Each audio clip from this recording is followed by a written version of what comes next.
Hello दोस्तों, आप लोग कैसे हो? आई होप कि आप लोग अच्छे होंगे। आज हम लोग क्लास 10 मैथ प्रश्नावली 5.1 दोस्तों प्रश्नावली 5.1 के बारे में पढ़ेंगे, है ना। देखिए 5.1 के जो पहला जो क्वेश्चन है ना, हम हल कर दिए, है ना, जो कि वीडियो अपलोड कर दिए। अब हम लोग यहाँ से क्वेश्चन नंबर 2 से पढ़ेंगे, है ना। क्वेश्चन नंबर 2 को भी तो हल ही कर दिए हैं, हालांकि क्वेश्चन नंबर 2 से ही हम लोग पढ़ेंगे, है ना। देखिए अब हम क्या स्टार्ट करेंगे, एक बार और देख लीजिए दोस्तों। क्लास 10 मैथ प्रश्नावली 5.1 है ना, जो कि समानता श्रेणी है। क्या है? समानता श्रेणी है, यानी इसको इंग्लिश में अर्थमेटिक प्रोग्रेशन यानी एपी कहते हैं, है ना। ये स्टार्ट करते हैं 5.1 का क्वेश्चन नंबर 2, है ना।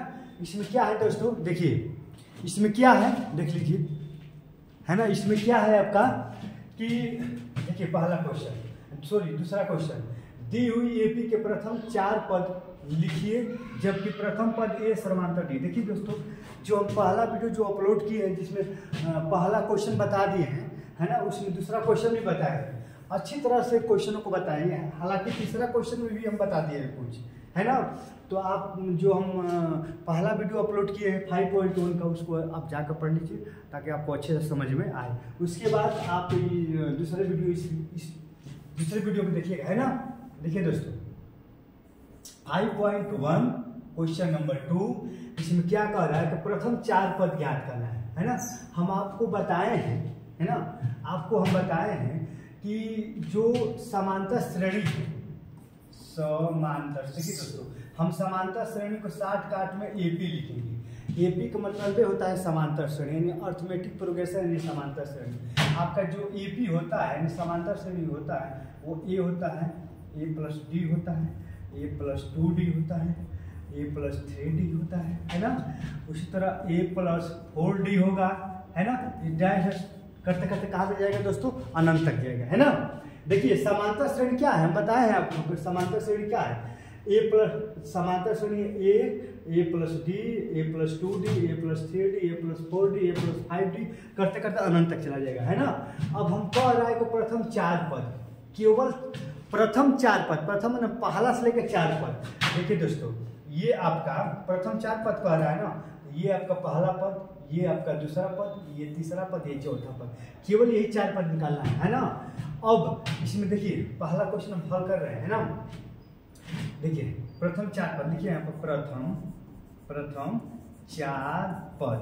प्रथम 4 पद क्या है दोस्तों, देखिए एक तो ए है, एक ए प्लस डी है, एक आपका ए प्लस 2d है, एक आपका ए प्लस 3d है। यही 4 पद हो गए। देखिए 1 2 3 4 4 पद हो गया ना।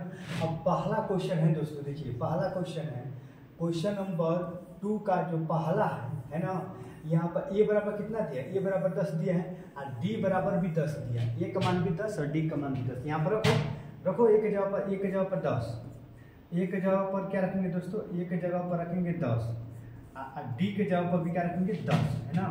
फिर यहाँ पर कामा लगाओ, फिर ए के जगह पर कितना रखेंगे दोस्तों, ए के जगह पर 10 रखेंगे और प्लस डी के जगह पर 10, 10 दूनी के 20, क्योंकि यहाँ पर 2 भी तो है, 10 दूनी के 20, यहाँ पर 10 प्लस डी के जगह पर 10, 10 दिया ही 30। आप देखिए दोस्तों इसको हल करिए, है ना, इसको आप हल करिए। देखिए ये तो आपका हो गया 10, है ना। देखिए यहाँ पर हल किए हैं, फिर यहाँ पर हल कर रहे हैं 10 और 10 20, है ना। अब 10 और 20 30 और यहाँ पर 30 और 10 40। देख रहे हैं दोस्तों, ये प्रथम 4 ही ना पद कह रहा है। कितने पद कह रहे हैं, केवल 4 पद कह रहा है। देखिए पहला पद, दूसरा पद, तीसरा पद, चौथा पद, 4 पद हो गए कि नहीं। देखिए प्रथम 4 पद, प्रथम 4 पद लिखना है तो आपका 4 पद होगा कि नहीं। देखिए दोस्तों 4 पद, पहला पद, दूसरा पद, तीसरा पद, चौथा पद, 4 पद हो गया है ना। आई होप कि आपको समझ में आया होगा। तो पहला क्वेश्चन हो गया, है ना। चलिए इसी तरह क्वेश्चन नंबर 2 हल कर रहे हैं, है ना। इसमें भी प्रथम 4 ही पद निकालना है सभी में। तो प्रथम 4 पद क्या होता है दोस्तों, बताओ। प्रथम 4 पद होता है ए प्लस डी, ए प्लस 2d, ए प्लस 3d, यही तो 4 पद है ना, है ना। अब ए के जवाब ए बराबर -2, ए बराबर -2 दिया है और डी बराबर क्या दिया है, तो क्या दिया है बच्चों 0 दिया है ना। डी बराबर क्या दिया है 0 दिया है। यहाँ पर रखो, देखिए ए के जवाब पर रखिए, ए के जवाब पर क्या रखेंगे -2, तो यहाँ पर रखो, यहाँ पर देखिए यहाँ पर -2 हमने रख दिया। फिर यहाँ पर ए के जवाब पर क्या रखेंगे -2 और डी के जवाब पर क्या रखेंगे आप 0 रखेंगे। फिर यहाँ पर ए के जवाब पर -2 और प्लस डी के जवाब पर दोस्तों 0 और 0 में 2 से गुणा करेंगे तो 0, क्योंकि आप जानते हैं है ना कि 0 में किसी भी संख्या से गुणा करते हैं तो 0 ही आता है। यहाँ पर रखो, ए के जवाब पर क्या रखोगे बताओ बच्चों, ए के जवाब पर क्या रखोगे, ए के जवाब पर -2 रखोगे, ए के जवाब पर क्या रखोगे, ए के जवाब पर -2 रखोगे +3 और डी के जवाब क्या रखोगे बच्चों 0 और 0 में 3 से गुणा करोगे तो क्या आएगा 0 आएगा। अब देखिए यहाँ पर हमने इसको हल किया, अब यहाँ पर हल कर रहे हैं। यहाँ पर क्या है दोस्तों, यहाँ पर -2 है और यहाँ पर -2 में जब 0 को ऐड करोगे जोड़ोगे तो -2 ही ना आएगा। 0 किसी भी संख्या में जोड़ो चाहे घटाओ कोई मान फर्क आता है नहीं आता है। यहाँ पर भी क्या होगा दोस्तों -2 ही होगा, यहाँ पर भी क्या होगा दोस्तों -2 ही होगा, है ना। तो देख रहे हैं क्वेश्चन नंबर जो 2 है, क्वेश्चन नंबर 2 का जो 4 पद है चारों पद बराबर ही आ रहा है ना। क्यों बराबर आ रहा है, क्योंकि डी का मान क्या आ जा रहा है 0। जब डी का मान 0 आएगा तो सभी पद समान है, -2 -2 -2 -2, है ना दोस्तों। तो आई होप कि आप समझ रहे होंगे, है ना। अब चलिए क्वेश्चन नंबर 3 हल कर रहे हैं, है ना। क्वेश्चन नंबर 3 में लिखिए 4 पद, लिखिए लिख रहे हैं यहाँ 4 पद। देखिए दोस्तों यहाँ पर लिख रहे हैं 4 पद, a + d, a + 2d और a + 3d, है ना। देखिए बच्चों यहाँ पर हमने 4 पद लिख दिया। अब सबके जगह पर सबके मान रखो, है ना। देखिए ए के जवाब पर ए का मान रखो, यहाँ हल कर, ए के जवाब पर मान, ए का मान कितना है 4, तो 4 रखो, है ना। फिर ए के जवाब पर क्या मान रखोगे, ए के जवाब पर 4 रखोगे और डी के जवाब पर दोस्तों -3, तो यहाँ +- -3 हो जाएगा, होगा कि नहीं। अब यहाँ पर 3 का मान लगाओ, ए के जवाब पर क्या रखोगे, ए के जवाब पर 4 रखोगे और डी के जवाब पर -3 रखोगे, 3 दूनी के 6 -6 हो जाएगा। यहाँ पर ए के जवाब पर क्या रखोगे दोस्तों 4, क्योंकि ए का मान 4 दिया है और डी के जवाब पर -3, तितली के 9 -9 हो जाएगा, है ना दोस्तों। तब इसको हल करिए, देखिए इसको हल कर रहे हैं आप, देखते रहिए जहाँ जगह खाली लग रहा है वहाँ पर हल कर रहे हैं ना। अब देखिए यही है, इसको यहाँ हल किए, इसको यहाँ पर, ये तो -4, ये तो 4 है ना, तो 4 को 4 ही हो जाएगा। अब 4 में से 3 जाएगा तो 1 होगा ना दोस्तों। और 4 में से जब 6 जाएगा तो माइनस क्या होगा बताओ, क्या होगा -2 हो जाएगा, है ना। अब 4 में से -9 जाएगा तो कितना होगा दोस्तों -5 होगा। कितना होगा, जब 4 में से 9 जाएगा तो -5 होगा ना, है ना। देखिए आपका 4 पद आ गया कि नहीं, देखिए 4 पद आ गया ना, 4 1 -2 -5, 4 पद आ गया कि नहीं, आ गया 4 पद, है ना। तो आई होप कि आप लोग समझ रहे होंगे, है ना। कुछ करना नहीं है दोस्तों, ए के जवाब पे ए का मान, डी के जवाब पे डी का मान, केवल मान तो रखना है ना। जैसे कि यहाँ देखिए इस क्वेश्चन को हल कर रहे हैं, है ना। ये क्वेश्चन हम हल कर रहे हैं, है ना। जैसे कि 4 पद क्या, a + d, a + 2d, a + 3d, है ना। मान लो ए के जवाब पर कितना रखोगे, ए के जवाब पर क्या रखोगे मालूम है ना, ये डी के जवाब पर रखो, ए के जवाब पर रखो।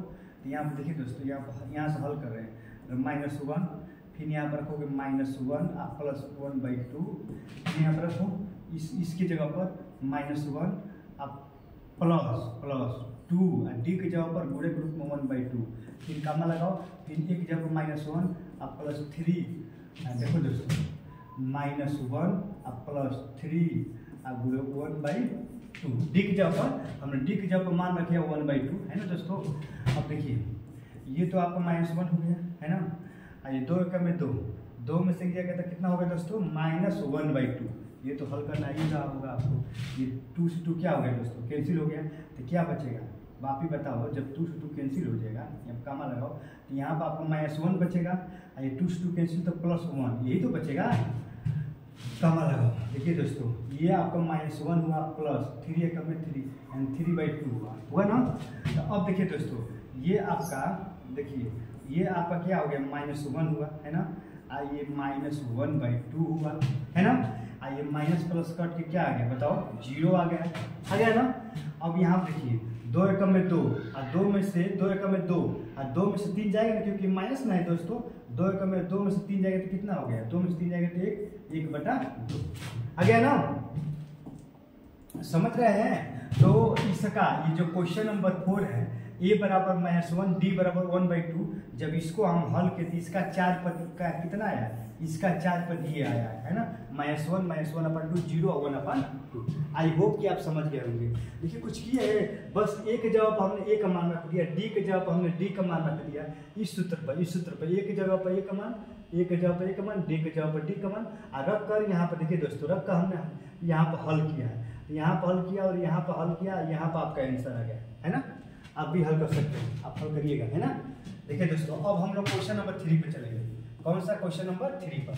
देखिए क्वेश्चन नंबर 3 क्या है ना, यहाँ पर क्वेश्चन नंबर 3 कह रहा है कि क्वेश्चन नंबर 3 कह रहा है कि निम्नलिखित में प्रत्येक एपी के लिए प्रथम पद और सर्वांतर ज्ञात कीजिए। देखिए प्रथम पद निकालना है, देखिए प्रथम पद और सर्वांतर।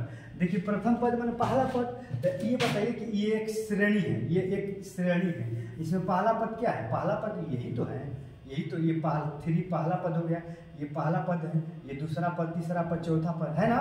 इसमें प्रथम पद को देखिए, प्रथम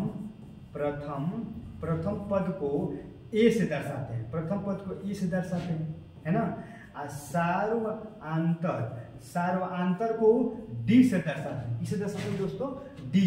और डी बराबर होता है दूसरा पद में से पहला पद को घटाते हैं तो डी का मान निकलता है। देखिए दोस्तों समझिए, हालांकि हम बता दिए हैं पहले वीडियो में, लेकिन फिर भी देखिए प्रथम पद है ना, प्रथम पद आप प्रथम पद ए को कहते हैं, सार्वआंतर डी को कहते हैं। और डी का मान कब निकलता है, देखिए डी का मान दूसरा पद में से पहला पद को हम घटाते हैं तो डी का मान निकलता है ना। अब इसमें कह रहा है कि प्रथम पद निकालना है और सर्वांतर यानी डी का मान निकालना है, क्योंकि डी को हम लोग देखिए प्रथम पद को ए कहते हैं और सर्वांतर को हम डी कहते हैं। और डी का मान दूसरा पद में से पहला पद को घटाने से निकलता है ना। तो हम निकालिए, देखिए प्रथम पद, अब इस क्वेश्चन में प्रथम पद क्या होगा, अभी बताइए इस क्वेश्चन में प्रथम पद क्या होगा। तो प्रथम पद अगर निकालेंगे तो ए बराबर कितना हो गया, प्रथम पद 3 होगा, क्योंकि पहला यही ना प्रथम पद है। तो ए का मान कितना हो गया, ए का मान 3 यानी प्रथम पद 3 आ गया। अगर डी का मान कहेंगे, डी का मान, डी मैंने सर्वांतर का मान निकालने के लिए, ये पहला पद हो गया और ये दोस्तों दूसरा पद है। डी का मान कैसे निकलता है, दूसरा का में से पहला का पद को क्या करते हैं, घटाते हैं। दूसरा का पद क्या है 1 और पहला का पद -3, तो 1 में से 1 -3, तो 1 में से -3 जाएगा तो कितना हो गया दोस्तों बताओ, -2। कितना हो गया, -2 है ना। आप बताओ डी का मान कितना आ गया, डी का मान कितना आ गया, डी का मान आ गया आपका कितना आ गया, -2 आ गया ना। देख रहे हैं कि पहले क्वेश्चन में प्रथम पद कितना आ गया, प्रथम पद ये प्रथम पद 3 आ गया, प्रथम पद 3। और सर्वांतर डी को कहते हैं, सर्वांतर डी को कहते हैं दूसरे पद में से, दूसरा पद आपका ये 1 है, दूसरे पद में से पहला पद घटा दीजिए तो 1 में से -3 जाएगा तो कितना हो गया दोस्तों, -2 हो गया। डी का मान कितना आ गया, डी का मान आ गया -2, डी का मान कितना आ गया दोस्तों, -2 है ना। तो आई होप कि आप समझ गए हैं कि कैसे प्रथम पद निकालते हैं और कैसे सर्वांतर डी का मान निकाला जाता है ना। अब चलिए हम अगले क्वेश्चन पर चल रहे हैं ना। जैसे कि इसमें हम कहेंगे कि प्रथम पद बताइए, तो प्रथम पद कितना है, प्रथम पद ए बराबर प्रथम पद को ए से निरूपित करते हैं। तो ए बराबर कितना है बताओ, ए बराबर आपका ए बराबर -5 है, ये बराबर -5 है, ये तो आप देख के ही बता सकते हैं। अब डी का मान निकालेंगे दोस्तों, डी का मान दूसरा पद, देखिए ये आपका पहला पद हुआ है ना, ये आपका दूसरा पद है ना, ये पहला पद हुआ और ये दूसरा पद हुआ कि नहीं बताओ, आप ही बताओ। तो दूसरा पद में से पहला पद घटाते हैं, डी बराबर, डी का क्या करते हैं, दूसरा पद में से पहला पद घटाने के बाद डी निकलता है, दूसरा का पद -1 है, दूसरा का पद में से पहला का पद घटाते हैं तो माइनस लगाओ और क्या है -5 है। देखिए दोस्तों दूसरा पद कितना है, दूसरा पद आपका -1, फिर यहाँ माइनस लगा दिया, हमने माइनस लगा दिया। उसके बाद पुनः पहला पद, तो पहला पद क्या है, पहला पद -5 है तो पहला पद -5 लिख दिया। कुछ किया है, कुछ तो नहीं किया, केवल तो इसी पद रखा है। अब देखिए ये आपका -1 हो गया, माइनस और माइनस दोस्तों +5। अब -1 में से 5 जाएगा तो कितना होगा, 4 होगा है ना। डी का मान कितना आ गया दोस्तों बताओ बच्चों, डी का मान कितना आ गया, डी का मान 4 आ गया है ना। यानी इस क्वेश्चन में आपका है ना, इस क्वेश्चन में प्रथम पद -5 और डी का मान यानी सर्वांतर कितना आ गया, 4 आ गया है ना। तो आई होप कि आप समझ रहे होंगे, है ना। आप जैसे कि इस क्वेश्चन में हम कहें, इस क्वेश्चन में, है ना, इस क्वेश्चन में अगर हम कहें कि प्रथम पद क्या होगा, देखिए क्वेश्चन नंबर 3 हल कर रहे हैं, प्रथम पद क्या होगा, तो a का मान 1/3 होगा, a का मान 1/3 है ना होगा, यही तो प्रथम पद है। अगर हमको कहते हैं कि सर्वांतर d को कहते हैं, d का मान क्या है, d का मान दूसरा पद में से पहला पद घटाया जाता है। तो दूसरा पद क्या है बताओ, दूसरा पद यही तो है, ये पहला पद, ये दूसरा पद क्या है, 5/3 क्या है दोस्तों, ये आपका है 5/, बताओ ये क्या है आपका 5/3 है ना, माइनस 1/3 है ना। दूसरा पद में से देखिए, ये दूसरा पद है और ये पहला पद है, दूसरा पद में से पहला पद हम घटा रहे हैं, यानी 5/3 माइनस 1/3। अब जब इसका 3 का लॉस 3 होगा, अब 5 - 1 होगा, है ना, 5 - 1। देखिए यहाँ पर सॉल्व कर रहे हैं, 5 में से देखिए यहाँ बराबर लगाइए, है ना, 5 में से 1 जाएगा तो 4, ये 4 क्या हो गया, 3 हो गया, 4 क्या हो गया दोस्तों, 3 हो गया, है ना। तो आप देख रहे हैं कि इसमें प्रथम पद कितना आ गया, प्रथम पद 1/3 और d का मान कितना आ गया दोस्तों, d का मान आ गया, d यानी सर्वांतर का मान आ गया, d का मतलब क्या हुआ दोस्तों बताओ, d यानी सर्वांतर का मान कितना हो गया, 4/3, है ना। तो आई होप कि आप सब समझते हो क्योंकि सब आसान है ना, कुछ है नहीं, लिए हटा रहे हैं, बाकी ये आपको होमवर्क के लिए, है ना। अब चलिए दोस्तों, अब क्वेश्चन नंबर हम 4 पर पढ़ रहे हैं, है ना, क्वेश्चन नंबर 4 देखिए, क्वेश्चन नंबर 4 है ना, आप लोग घर पर हल करिएगा, नहीं घर पर हल करेंगे तो फिर आपको कोई मैथ नहीं सिखा सकता है, समझ रहे हैं बात को ना। अब ये समझ रहे हैं कि नहीं हम बिना पढ़े हुए, बिना मेहनत किए हुए अगर मैथ हम पढ़ लेंगे तो बस का नहीं है ना। तो आपको मेहनत करना पड़ेगा और साथ में सपोर्ट भी करना पड़ेगा, है ना। देखिए दोस्तों, देखिए आप क्वेश्चन नंबर 4 हल कर रहे हैं, है ना। देखिए क्वेश्चन नंबर 4 है, निम्नलिखित में से कौन कौन एपी है, यदि कोई एपी है तो उसके सर्वांतर ज्ञात कीजिए। अब देखिए दोस्तों, इसमें कुछ है नहीं, इसमें कह रहा है ना कौन कौन सा एपी में है, एपी माने समांतर श्रेणी में है। हम बताए हैं कि समांतर श्रेणी में कब होते हैं, जब उनके सर्वांतर निकालते हैं, जब उनके सर्वांतर समान होते हैं, जब उनका सर्वांतर समान होता है, जब उनका अंतर समान होता है तो समांतर श्रेणी में होता है, यही तो हम बताए हैं। तो आप पहले चेक करिए कि कौन कौन से समांतर श्रेणी में है। अगर समांतर श्रेणी में है तो सर्वांतर ज्ञात करना है। सर्वांतर किस, डी को कहते हैं ना, किसको कहते हैं, सर्वांतर डी को कहते हैं, सर्वांतर डी को कहते हैं। और डी कब निकलता है, दूसरा का पद में से पहला का पद क्या करते हैं, घटाते हैं, तो वो डी का मान निकलता है। देखिए ये क्या है, ये देखिए ये समांतर श्रेणी में है, पहले चेक करिए। तो देखिए दूसरा पद बताया है ना कि इसमें अंतर निकालिए, है ना। दूसरे पद में से पहला पद घटाइए, तो 4 में से जब 2 जाएगा तो 2, अब बताओ 4 में से 2 जाएगा तो 2, 8 में से 4 जाएगा तो 4, है ना, और 16 में से 8 जाएगा तो 8, है ना। देखिए सब हम बताएं आप लोगों को, जैसे कि 2, 4, 6, 8, है ना, और उसके बाद 2, 4, 6, 8, उसके बाद मान लीजिए कि 10, 12, है ना। ये समांतर श्रेणी है, ये समांतर श्रेणी में है, यानी एपी में है। क्यों है, क्योंकि इनका अंतर देखिए अधिक में से कम घटाते हैं, यानी इसमें से 4 में से 2 जब जाएगा, 4 में से 2 जाएगा, देखिए दोस्तों आप समझिए, है ना। जब यहाँ पर 4 में से 2 जाएगा, 4 में से 2 तो 2 ही होगा, है ना, होगा कि नहीं बताओ। और यहाँ पर इसमें 6 में से 4 जाएगा, क्योंकि ये अधिक है ना, तो 6 में से 4 जाएगा तो भी 2 ही आएगा। इसी तरह 8 में से 6 जाएगा तो भी 2 ही आएगा, 10 में से 8 जाएगा 2 ही आएगा, 12 में से जब 12 में से 10 जाएगा तो कितना आएगा, 2 ही आएगा। तो आप देख रहे हैं कि यहाँ पर भी 2, यहाँ पर 2, यहाँ पर 2, यहाँ पर 2, यानी सबका अंतर जो निकाला, अंतर समान आ रहा है ना। जब अंतर समान आएगा, सबका अंतर जब समान आएगा, वही तो समांतर श्रेणी होता है ना। इसी को तो डी कहते हैं, इसको क्या कहते हैं, इसी को तो डी कहते हैं, क्योंकि जब इसमें से इसको घटाएंगे, दूसरा का पद में से पहला पद को घटाएंगे तो वही तो आपका डी होता है, सर्वांतर होता है। और जिसमें सर्वांतर डी समान होगा वही समांतर श्रेणी में होगा। तो यहाँ पर आप देख रहे हैं कि यहाँ पर डी समान है, इसका इसमें निकाल, इसमें भी 2 आ रहा है, इसमें भी 2, इसमें भी 2, इसमें भी 2, सब में 2 आ रहा है, तो सब में 2 आ रहा है, सब में समान आ रहा है, इसका मतलब कि समांतर श्रेणी में है। लेकिन जब हमने इसको निकाला तो यहाँ पर देखिए ये डी का मान है, दूसरा का देखिए ये दूसरा का पद है और ये पहला का पद है, दूसरा का में से पहला हटाएंगे तभी में 2 आएगा। अब फिर आगे चलेंगे तो ये पहला और ये दूसरा पद होगा, दूसरा पद में से पहला पद घटाएंगे तो 4 आ जाएगा, आया कि नहीं बताओ, है ना। जब 8 में से 4 जाएगा 4, 16 में से 8 जाएगा तो 8, यही तो होगा। अधिक में से देखिए दोस्तों, अधिक में से कम हो घटाते हैं, अधिक में से कम हो घटाते हैं, है ना। जब हम घटाए हैं तो कितना है, 2 2 4 8, क्या समान आया है?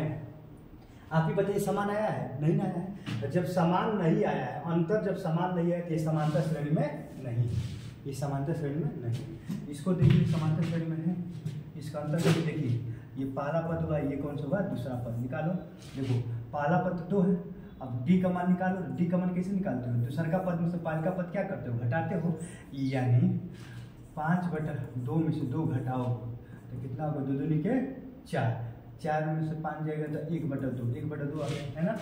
तो इसका जब अंतर करोगे तो 1/2 आएगा, है ना। फिर इसका अंतर करो, है ना, यानी 3 माइनस 5/2, है ना।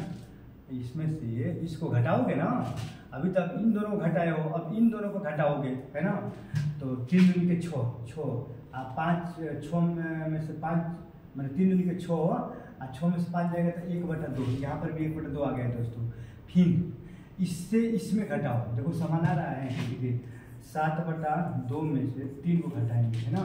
तो 3 दूनी के 6, 7 में 6 1/2, ये भी तो 1/2 आ रहा है ना। यानी देख रहे हैं दोस्तों, यहाँ पर देख रहे हैं आप कि सबका डी का मान समान ही आ रहा है। देखिए इसमें ये समांतर श्रेणी में है, ये क्यों, क्योंकि देख रहे हैं कि इसका अंतर कितना आ गया, 1/2, फिर इसका अंतर 1/2, इसका और इसका अंतर भी 1/2, यानी ये सब में समान आ रहा है। यही तो डी है, यही तो डी है ना, यही डी है, सब में समान आ रहा है। तो कह रहा है कि अगर समांतर श्रेणी में है, कौन कौन से समांतर श्रेणी में है, अगर समांतर श्रेणी में है तो सर्वांतर ज्ञात कीजिए, है ना। तो ये तो समांतर श्रेणी में है, ये समांतर श्रेणी में है, तो सर्वांतर कितना हो जाएगा, सर्वांतर 1/2, है ना। तो इस प्रश्नों का आंसर कितना होगा, डी का मान कितना आ जाएगा, डी का मान 1/2 आएगा, क्योंकि देख ही रहे ना कि 1/2 सब में समान आ रहा है ना। यही कह रहा है कि अगर समांतर श्रेणी में है तो सर्वांतर ज्ञात कीजिए, तो डी का मान कितना आ गया, यही सब, ये तो सब डी ही का मान है ना, 1/2 डी का मान 1/2 आ गया, है ना। देखिए अब हम इस क्वेश्चन पर चल रहे हैं, है ना। देखिए अब ये तो आप हल ही कर लेंगे, है ना, ये भी आप हल कर लेंगे, आसान है। और देखिए ये अंडर रूट वाले हैं, इसको हम थोड़ा सा हल कर रहे हैं ना, क्वेश्चन नंबर 5। क्योंकि अगर एक प्रश्नों को हल करने लगेंगे, है ना बच्चों, अगर एक प्रश्नों को हल करने लगेंगे तो वीडियो बहुत लेंदी हो जाएगा, बहुत बड़ा हो जाएगा, है ना। हम आप लोगों को समझा ही रहे हैं, आप लोग समझ ही रहे हैं, आप लोग करिएगा। अगर कोई भी क्वेश्चन नहीं आएगा तो आप कमेंट करिएगा, हम उसको अवश्य रिप्लाई करेंगे, है ना। देखिए दोस्तों, यहाँ पे ये 3 है, और 3 + √2, 3 + 2 √2, 3 + 3 √2।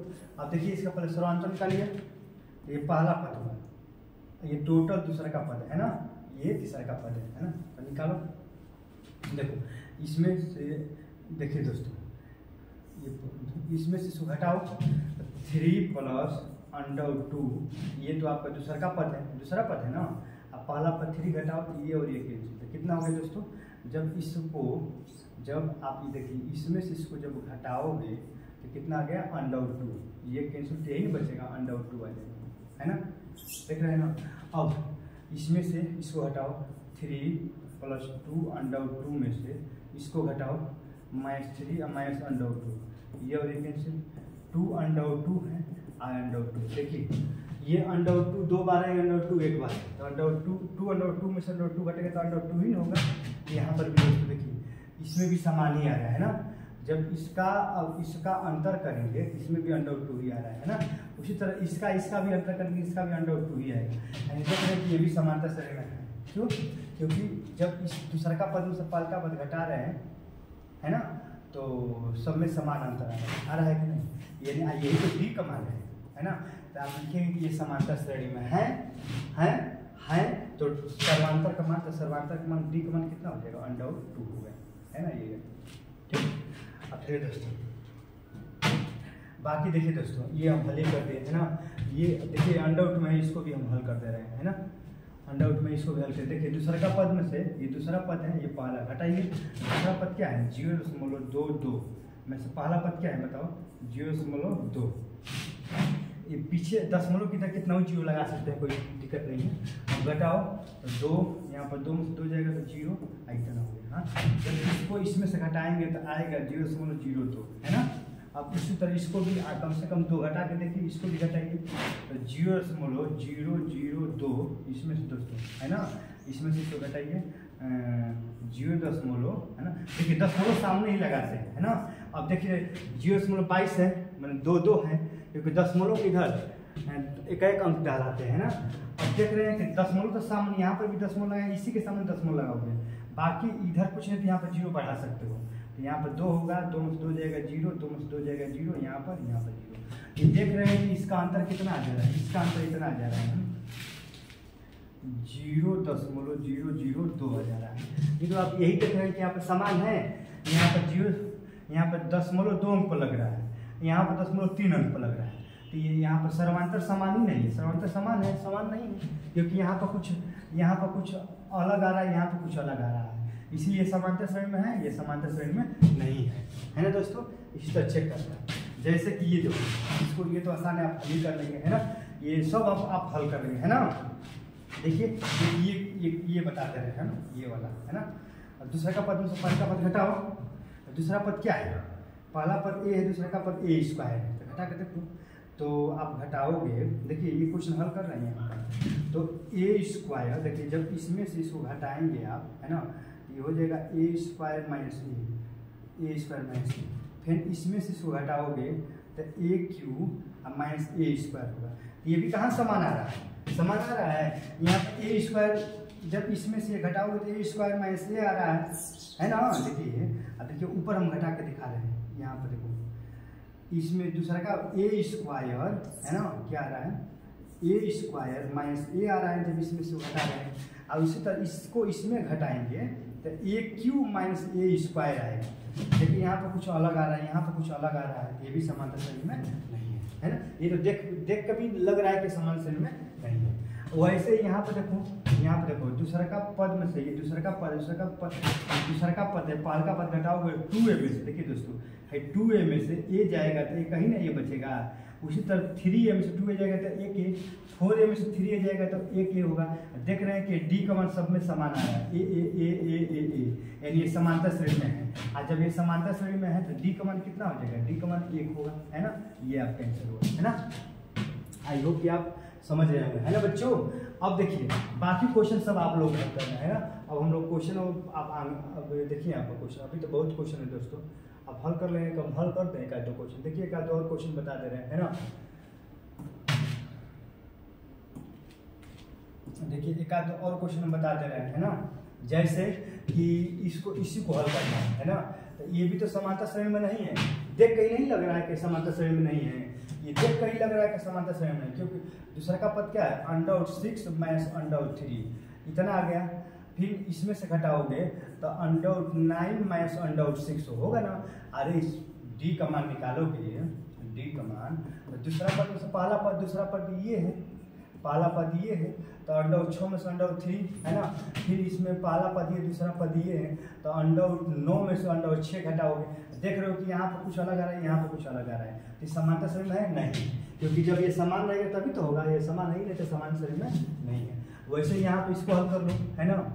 आप देखिए दोस्तों, आप इसको हल कर लोगे, इसको हल कर लोगे नहीं, ये समांतर श्रेणी में है कि नहीं। देखो यहाँ पर इस क्वेश्चन को हम यहाँ हल करें, जैसे √2 हो गया है, 8 को 2√2 लिख सकते हैं कि नहीं, लिख सकते हैं, आराम से लिख सकते हैं। वैसे ही 18 को क्या लिख सकते हैं, देखिए 18 को आप लिख सकते हैं 3 × 2, लिख लो 18, इसको लिख सकते हैं, 2 मिल रहा है ना तो बाहर निकल जाएगा, 3√2 लिख सकते हैं, इसको लिख सकते हैं 3√2। उसी तरह 18 को 3√2, इस तरह ये 32 को लिख सकते हैं आप 4√2, ऐसे ही करते चाहिए, ठीक ना। देखिए दोस्तों ये क्वेश्चन नंबर, ये क्या नाम है, 8, क्वेश्चन नंबर 8 बहुत मजेदार क्वेश्चन है ना। क्वेश्चन नंबर 8 मजेदार है, देखो आप इसको हल कर रहे हैं। देखिए ये जो √2 है, √2 यहाँ पर तो लिखे ही है, ये 8 को 2√2 लिख ही सकते हैं, है ना, आप लोगों को मालूम होगा। उसी तरह जिस तरह ये लिखे हैं, है ना, उसी तरह 18 को 3√2 लिख सकते हैं, आप 32 को 4√2 लिख सकते हैं। अब देखिए इसमें क्या सर्वांतर समान आ रहा है, आप देखिए दूसरा का पद में से, दूसरा का पद में पहला का पद घटाइए तो इसमें से ये घटाएंगे, देखिए तो √2 ही आएगा, है ना। क्योंकि ये √2 दो बार है, कितना बार है, दो बार है, आइए एक बार है, दो में से घटेगा तो एक ही होगा। अब जब इसको इसमें घटाओगे तो √2 ये दो बार है, आइए √3 ये तीन बार है ना, तीन में से दो जाएगा तो एक ही ना √2 बचेगा। वैसे इसका अंतर करोगे तो भी √2 ही आएगा, है ना। देख रहे हैं कि √2 सब में समान आ रहा है कि नहीं, यानी ये समांतर श्रेणी में है। और जब ये समांतर श्रेणी में है तो सर्वांतर D का मान कितना आ जाएगा बताओ, D का मान √2 आएगा, है ना दोस्तों, है ना। तो आई होप कि आप समझ गए होंगे, है ना। वैसे ही बहुत सारे क्वेश्चन हल करते हैं, जैसे कि इस क्वेश्चन को हल करिए, है ना, इस क्वेश्चन को हल करिए। जैसे कि देखिए 1 का पहले इसको हल करिए, 1 का स्क्वायर 1, 3 का स्क्वायर 9, 5 का स्क्वायर 25, ऐसा 7 49 होगा दोस्तों। इसका अंडर करिए, दूसरा पहला पर घटाइए, इसमें से घटाइए तो कितना होगा बताओ 8 होगा। फिर इसमें से ये घटाएंगे 9 तो ये 16 होगा, 16 में 25। आप देख रहे हैं कि समान आ रहा है, पहले ये अलग है ये अलग है, तो ये समांतर श्रेणी में है ना दोस्तों। जैसे कि इसको भी आप हल कर सकते हैं, है ना। 1 का स्क्वायर 1, 5 का स्क्वायर 5 5 25, 7 7 49, और ये दोस्तों ये तो देखो ये तो 73 ही है, क्या है। अब इसका भी अंतर निकालोगे तो ये 24 हो गए, है ना। इसका अंतर निकालोगे तो ये 24 आ रहा है, देखो यहाँ पर आएगा, यहाँ पर ये 4, यहाँ पर 2, ये भी 24 आ रहा है ना, ये भी 24 आ रहा है। देखिए दोस्तों ये 49 है ना, इसका भी अंतर 24 आ रहा है। अब इसका अंतर देखिए 73 49 अंतर, तो ये 49 घटा दीजिए तो 13 में से 9 जाएगा तो 4, और यहाँ पर 6 में से 4 जाएगा तो 2, है ना दोस्तों। ये तो है जी, देखिए देखने में लग रहा है कि नहीं है, लेकिन ये है ना। इसका भी अंतर देखिए दोस्तों, जब यहाँ पर देखिए 1 का स्क्वायर 1, 5 का स्क्वायर 25, 7 का स्क्वायर 49, और ये 73 है। और उसके बाद यहाँ पर लिखने के बाद इसका अंतर निकालना, तो इसका भी 24, इसका भी सब में 24 आ रहा है, यानी D का मान समान आ रहा है। जब D का मान समान आया तो ये समांतर श्रेणी में है, और जब ये समांतर श्रेणी में तो D सर्वांतर कितना हो जाएगा बताओ 24 होगा, है ना दोस्तों। आई होप कि आप समझ गए होंगे, है ना। देखिए दोस्तों आप समझ गए होंगे कि समांतर श्रेणी में कब होता है और कब नहीं होता है, और सर्वांतर कैसे निकालते हैं, है ना। चलिए अगले क्वेश्चन पे चल रहे हैं। अब देखिए चित्र, ये तो अब और है क्या, नहीं दोस्तों अब तो चैप्टर समाप्त हो गया, है ना। अब अगला प्रश्न है ना, अगला टॉपिक पढ़ेंगे, वो कल पढ़ेंगे, है ना। चलिए।